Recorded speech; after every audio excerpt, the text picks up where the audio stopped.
我是刘宇宁，欢迎各位。魏少遇见小乔的时候，有一个冷厉到失神的眼神，是，然后那个喉结还在滚动。哦，是吗？观察这么细致呢？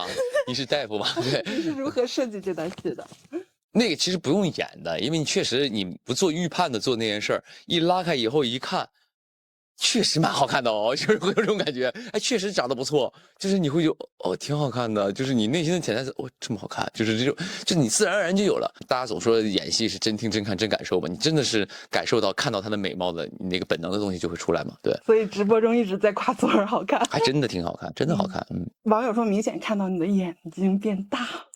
你这么说，是我还看网友说这个男的怎么4条眉毛，他说眼睛和眉毛一样粗，然后突然眼睛都变大了，确实眼睛一亮嘛，眼前一亮，确实被他的美所震惊到了啊。哦，人家是妈宝男是吧？他说这是妻宝男啊，妻子的宝藏男孩嘛，对不对？可以的啊。我忘了是哪里说的一句话，就是作为一个男人听老婆的话，好像是能够就是升官发财的感觉啊。妻宝男要做到什么？尊重自己的妻子嘛，尊重她，爱护她，照顾她，保护她啊。那最近一直被吐槽说是大直男，还真的是魏少是个直男。那刘宇宁有没有什么给他支一下招，摆脱这个称呼？就以后送礼物的时候选点这个，别那么粗俗的，直接送人大炮这种的，坦克这种的那也不太行，就送点女孩子喜欢的东西。还真没有。首先是这样的，我这人就是。你看我平时可能大大咧咧的，有时候看我直播也可能张牙舞爪的，但其实我在这方面相对是有分寸的。大家都是拍了很多优秀作品的演员，我没必要跟大家显摆说，哎，我拍了个《折腰》可好看了啊，可厉害了。我觉得没必要做这件事儿。有朋友会主动问了，他们就说，哎，你那戏啥时候上？我说快了，什么之类的。哎，到时候那个宣传需要跟我说。但是我这人呢，又是一个不喜欢麻烦别人的人，我就不太喜欢说，哎，我剧上了帮我宣传，我不好意思，我是真不好意思。虽然他们都很好啊，不是说我怕他们不同意怎么样，但是我就很怕麻烦别人。但是所有开推的朋友们，他是自己默认的来，就是都没有告诉我说那个什么。那有没有什么我们不知道的折腰和开推的梦幻联动呢？金靖在看吧，那算吧，算是吗？对，金靖有的时候闲暇的时候会看看我们的剧啊，就是也帮我宣传宣传什么的。那他怎么跟你说的？他说宁哥可以啊，宁哥就是这种的啊，就发一些那种cut给我分享，然后我说这个很好看的，你如果没事可以看看，然后后面也很好看，还是得练吧，因为台词真的很重要。个人的理解，我觉得台词是非常重要的一件事儿，是因为我之前在很早去参加过一个综艺，叫做《我们的师傅》，当时我们其中有个师傅叫王刚老师，他可能是随口说的一句话，但是我一直记到今天。他说，凡是台词好的演员，演技都不会差。所以从那个回来之后，我就疯狂的练台词，因为这个台词其实并不是说普通话标准、声音好听，这就叫台词好。其实更多台词好，你真正玩到后面是台词节奏，和你随时可以变化的节奏，它可以丰富你所有的表演细节，不仅仅说普通话标准、声音好听，还是非常基本的东西。这次在台词处理上有没有比较特别的地方？真的有，因为他魏少前面他是个军侯嘛，你军侯你得让别人相信你真的是一个杀伐果断，且是一个真的很能打的人。哥的这个声音的力量感上，你要觉得他是一个很雄性的男人的存在，哪怕说给我上阵杀敌什么那种声音，你一定得能够震慑到大家。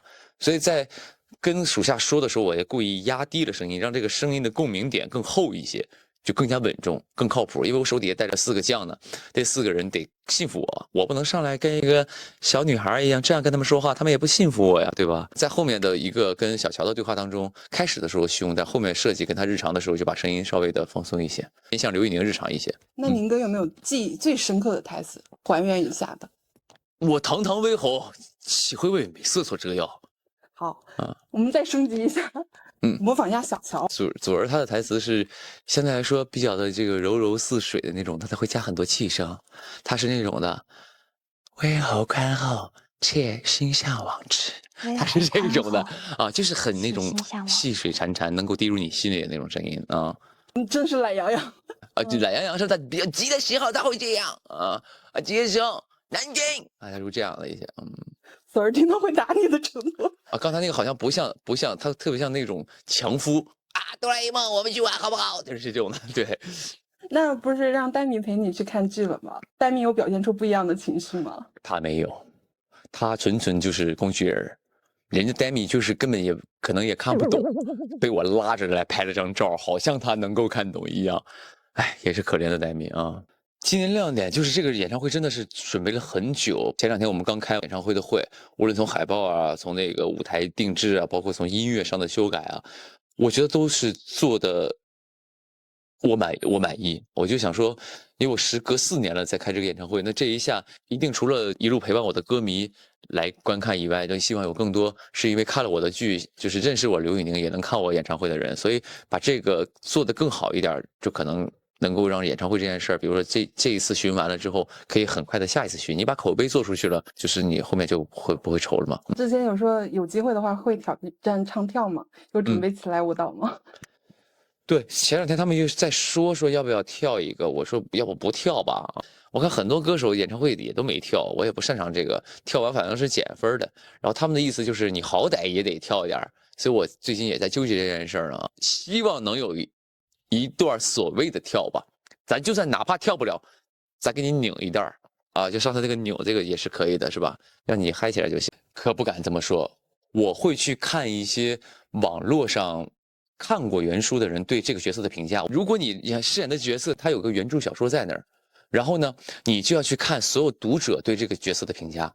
打个比方，10个人喜欢这个人，10个人说了他10个优点或者10个描述，10个喜欢他的原因，那你把那些关键元素拿出来之后，你要把这些保留，那其他的东西是根据剧本的东西去丰富它的，但是你一定要保留这个所谓的这些书粉心里这个角色的魅力。我基本都会针对每一场戏去做一些东西嘛。